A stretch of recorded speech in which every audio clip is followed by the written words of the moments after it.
What's up, guys? It's your boy Brandon from Flesh and Blood Brothers. Today I wanted to show you guys some generic cards that can help you in the Fi matchup or any other aggro matchup that just seems to have a swarm of attacks coming at you every turn and you don't know what to do. You can't get the tempo. You're always on the back foot. You're always forced to block with your whole hand, and you can never really have an answer. So first card is a super rare from Uprising, Chains of Eminence. It's a 0 cost red with go again. So if you're playing characters like Dromai, you could throw this on the field and give all your dragons go again. If you're playing Briar, it's a 0 cost go again, so you can either use this with Spellbound Creepers really well, or you can use this at the start of your turn and create half the embodiment of lightning. So it's not that big of an investment. It's a 0 cost red go again. So when it enters the arena, you name a card, and that card can't be pitched, played, or used to defend while Chains of Eminence is in the arena. And at the beginning of your action phase, you destroy it. So you put it at the beginning of your turn, it lasts your turn and the opponent's next turn. So against Fi, it's a very, very safe bet to name Phoenix Flame, because they're always going to have at least one come back from the graveyard every combat chain. And you never know if they already have one in the arsenal, or play like a Flame Call Awakening, get another one out of their deck. So playing this prevents that one chain link from the Phoenix Flame, which doesn't sound like a big deal, but it is when they're going for those big rupture effects, or they have a big Art of War turn planned. Phoenix Flame is the one thing you can name that always shows up every turn, so you won't whiff on this. Of course, you can name more powerful cards like Art of War or like Tome of Firebrand, but Phoenix Flame is the safe bet, and it will save you some pain, and it will save you a combat chain or two going into the next combat. Next one up is Erase Face. This one is a Majestic from Uprising, so this is one of the more expensive generic cards in this list. It's probably going around like 15 to 20 plus right now for one copy. But what this does, costs 2, attacks for 6.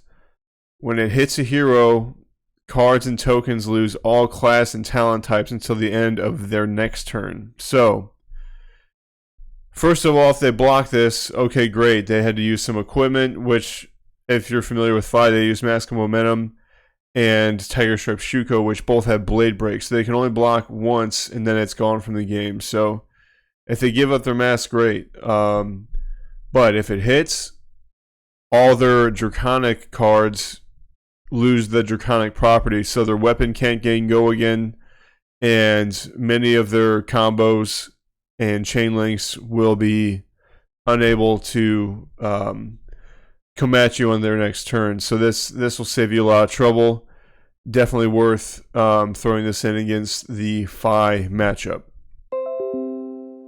Next up, Snatch. Snatch is a rare from Welcome to Wraith. Very, very cheap card to get your hands on if you're relying on buying singles. So basically, it costs 0, it attacks for 4, and if it hits, you get to draw a card. So the Fi player does not want to block. They have a significant amount of 2 block cards, a small smattering of 3 block cards, but this attacks for 4. So they're either going to have to use 2 cards from their hand to block this to prevent you from drawing that card, take 4 damage and allow you to draw a card, so that that could help you swing the tempo in your favor on the next turn. If like this is the last thing you play, you draw a card, throw that card in your arsenal. Or they might have to give up their blade break equipment, such as Tiger Stripe Shuko and Mask of Momentum, to block this. So throwing this card in, splashing this card in your deck can definitely put some pressure on your opponent to slow them down. If they really don't want you to draw, they block with 2 cards. That's 2 cards less they can use on their turn to come back at you. So good value in throwing Snatch at them. Next up is Vipox. Vipox is a Majestic from Uprising, and it's a red, cost 0, only has a 1 attack value, and it blocks for 3. So, like I said, Fi is going to be running the Blade Break, Mask of Momentum, and Tiger Stripe Shuko. So at the very least, they're going to have to block with at least 1 card from their hand. So you're trading 1 card for 1 card. If you're running a deck that can pump 0 or 1 cost attacks, such as Nimblism, you can make this come in for 4 instead of 1, and then they really have to commit at least 2 cards to this or sacrifice their equipment. So I know people are going to say, oh, this is not, the best attack, but it is a way to get your opponent to use equipment or a card out of their hand, and maybe even 2 cards out of their hand if you can buff it. Because if it hits a hero, they lose life equal to the number of cards in their hand. So if they eat the 1 damage, let's say they eat the 1 damage from the attack, then they lose 4 health. So, I mean, it's a good way to leak damage through in a game where you're feeling like you're falling behind. So it's probably the weakest of these cards I've showed so far, but still worthy to splash in, and it does block for 3 if the opportunity doesn't present itself for you to play this. Next up is a defense reaction, Fate Foreseen. So what Fi is trying to do, they're trying to get a 3rd attack in a row to hit, so they can hit you with a Phoenix Flame, their weapon, and then if they hit you for a 3rd time in a row with like a 4-cost attack card, let's say, then they get to draw a card off of Mask of Momentum. So what this is going to do is block for 4 in the reaction phase. So if they do have an attack that's like buffed up to 7, for example, you can block for 3 with a card from your hand, and then during the reaction phase, play this defense reaction to block for 4.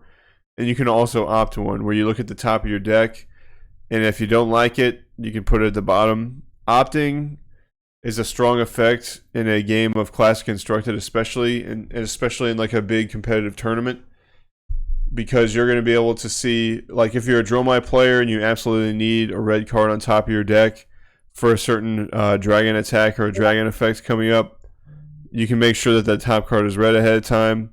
If you're Rhinar, for example, and you really desperately need a 6 value attack on top of your deck, you can opt and make sure that that is the case, and if it's not, you can put it at the bottom and hopefully the card after it is. If you're a Runeblade player and you're running Sonata, you can at least see the top one and make sure it's a non-attack or an attack, preferably an attack, so you can see which one might end up in your hand. So it's just a good way to get a view of what's coming up next, and it blocks for 4, and it's going to stop that chain link from hitting that they so desperately want. Another defense reaction, Sink Below. It's free, blocks for 4, and similar to Fate Foreseen but different, where you can put a card from your hand on the bottom of your deck, and if you do, you draw a card. So if you have a hand that's like all red, for example, and you want like red, red, blue, you can put the red that is least desirable on the bottom of your deck and draw a new card, and hopefully that's a blue or a yellow to help you get your turn off the ground. And again, it blocks for 4. They're always coming in, so they'll come in with like a 3 go again attack, and then they'll swing their sword for 3 go again, and then they'll hit you with like a 4 go again or something like that. So this way you can block that 4 and prevent that Mask of Momentum trigger, or just, block efficiently and filter your hand for something that's more suitable for the matchup. This one, That All You Got, is a Majestic from Uprising. This card is pretty interesting. It's yellow instead of red, so you can pitch it for 2 if you don't really need to use it at that turn. So you can block for 3 total, but if it blocks an attack with 2 or less attack value, when the combat chain closes, you draw a card, so it replaces itself. This is particularly good against Fi because they're going to be coming in for 2 a lot, whether it be from like yellow or blue attack actions that they throw at you, or like an Art of War turn that gives everything +1, and a Phoenix Flame that would be 2, or their double strikes they're going to be throwing at you. So there's numerous base 2 or less attacks coming in their combat chains. So again, you're preventing that Mask of Momentum draw, and you're going to block that damage and then draw a card to replace it to help you keep a fuller hand when it becomes your turn. So definitely a card worth splashing in if you're facing a lot of 5s and struggling against their very wide multiple chain link turns. And finally, probably one of my favorite cards in this list, and my brother's as well. This round's on me. It's a generic action from Everfest. It's a Majestic. It's pretty cheap to get your hands on it. It costs 1, and it says each hero draws a card. So you draw a card, and your opponent draws a card in the classic constructed situation. And it says until the start of your next turn, attacks that target you have -1 attack value. And you go again. So you play this on your turn. You draw a card. Your opponent also draws a card. But every one of their attacks is going to have -1 attack value. So if they have a big Art of War turn coming up, that's going to thwart the +1 buff. If they run Kodachis, those Kodachis are going to swing for 0 instead of 1. So that'll save you at least 2 damage off the bat, if that's the situation. And those Phoenix Flames, instead of 1 go again, they're going to be coming in for nothing. So it neutralizes Phoenix Flames, Kodachis, and if they have like a 5 chain link turn coming up, this card saved you 5 damage. So it is incredibly useful, and it's blue, blocks for 3. If you would have 2 in your hand or something, like this is really not a bad card to have in your hand. So I hope this helps you with the Fi matchup. This also can help you a lot with Katsu, because they both rely on that Mask of Momentum draw to really just pressure into you every single turn and not let you swing back for much damage, so they can stay on the front foot and just kind of out-tempo you and out-race you with numerous chain links.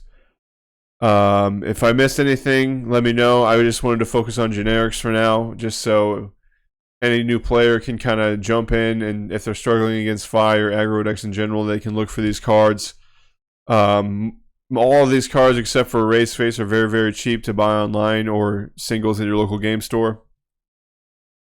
So hope this helps you. Subscribe to the channel. Me and my brother are proud to have over 100 subscribers now.